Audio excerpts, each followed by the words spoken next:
வணக்கம். தமிழ்நாடு காங்கிரஸ் கட்சியோட மாநில தலைவர் செல்வ பெருந்தகை மேலே வருமான வரித்துறை ஆணையர் நடவடிக்கை எடுக்க சொல்லியிருக்கிறாங்க. என்ன காரணம் அப்படின்னு பார்த்தீங்கன்னா, எல்லாத்துக்கும் தெரிஞ்ச விஷயம்தான். கடந்த 20ஆம் தேதி சமூக ஊடக பக்கத்தில் செல்வ பெருந்தகை ஒரு விஷயத்தை பதிவு பண்ணியிருந்தார்.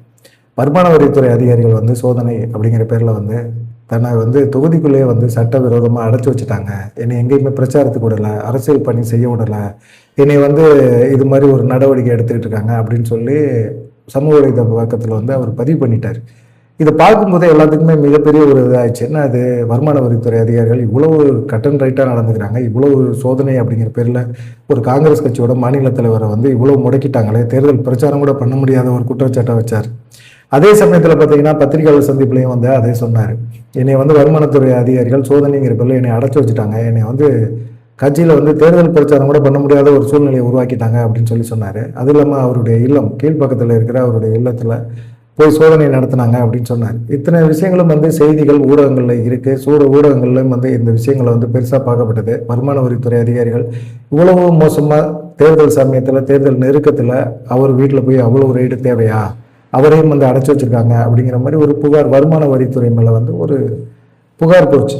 வருமான வரித்துறைகளுக்கு மிகப்பெரிய அதிகாரிகளுக்கு மிகப்பெரிய ஒரு சந்தேகம். என்னடா அது, நம்ம போகவே இல்லையே, திடீர்னு செல்வ பெருந்தகை இப்படி ஒரு பதிவை போடுறாரு, செய்தியாளர் சந்திப்பில் இப்படி ஒரு பேசுகிறாரு, என்ன நடக்குது அப்படின்னு சொல்லிட்டு அவங்கெல்லாம் எல்லாத்தையுமே ஆய்வு பண்ணி சரி பார்த்தா அப்படி ஒரு சம்பவமே நடக்கலை. செல்வ பெருந்தகை அப்படியே அப்பட்டமான ஒரு பொய் சொல்கிறாரு அப்படிங்கிறது தெரிய ஆரம்பிச்சது. இதனால பார்த்தீங்கன்னா வருமான வரித்துறையினர் என்ன செஞ்சுருக்காங்க, நாங்கள் எந்த விதமான ஒரு சோதனையும் நடத்தவே இல்லையே, ஆய்வு பண்ணலையே, அமலாக்கத்துறை நடவடிக்கை எடுக்கலையே, இதை எப்படி செல்வ பெருந்தகை பப்ளிக்லாம் அதுவும் ஓப்பனாக மீடியாக்கள் மத்தியில் சொல்கிறாரு, அவரது நடமாட்டத்தை யாருமே கட்டுப்படுத்தலையே, தேர்தல் வருமான வரித்துறையின் அதிகாரிகள் சோதனை அப்படிங்கிற பேரில் அவரை எங்கேயுமே அடைச்சி வைக்கவே இல்லையே, எப்படி செல்வ பெருந்தகை இது போல ஒரு குற்றச்சாட்டை சொல்கிறாரு, அவருடைய வீட்டிலையும் நாங்கள் போய் எந்த சோதனையும் நடத்தலை, வருமான வரித்துறையினர் யாருமே போகவே இல்லை அப்படிங்கிற மாதிரி இருந்தது. அதே போல் ஸ்ரீபெரும்புத்தூரில்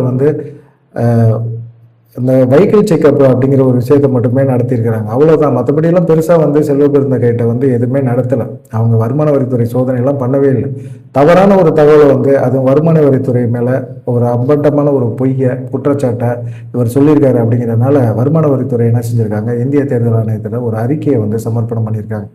கூடுதலாக தவறான தகவலை இது மாதிரி செல்வ பெருந்தகை வருமான வரித்துறை மேலே குற்றச்சாட்டை சொல்லியிருக்காரு. இது அரசு துறை மேலே அவதூறுகளை குற்றச்சாட்டுகளை சுமத்தினது. அதனால் இந்த சம்பந்தப்பட்ட மேலே செல்வ பெருந்தகை மேலே ஒரு தகுந்த நடவடிக்கை எடுக்கணும் அப்படின்னு சொல்லி சென்னை காவல்துறை கமிஷனரிடம் புகார் அளிக்க போகிறோம் அப்படின்னு சொல்லிட்டு வருமான வரித்துறை அதிகாரி ரஜிதா அப்படிங்கிறவங்க இந்த அறிக்கையை விட்டுருக்குறாங்க. பார்க்கலாம், செல்வ பெருந்தகை மேலே நடவடிக்கை உறுதி அப்படின்னு சொல்லி சொல்கிறாங்க. ஏன்னா ஒரு தவறான தகவலை ஏன் செல்வ பெருந்தகை சொல்லணும், தேர்தல் நெருக்கத்தில் இப்படி ஒரு தவறான தகவலை பரப்பணுமா அப்படிங்கிற ஒரு கேள்வியும் இருக்குது. செல்வ பெருந்தகை மேலே நடவடிக்கை இருக்குமா அப்படிங்கிறதை பொறுத்திருந்து பார்ப்போம். நன்றி, வணக்கம்.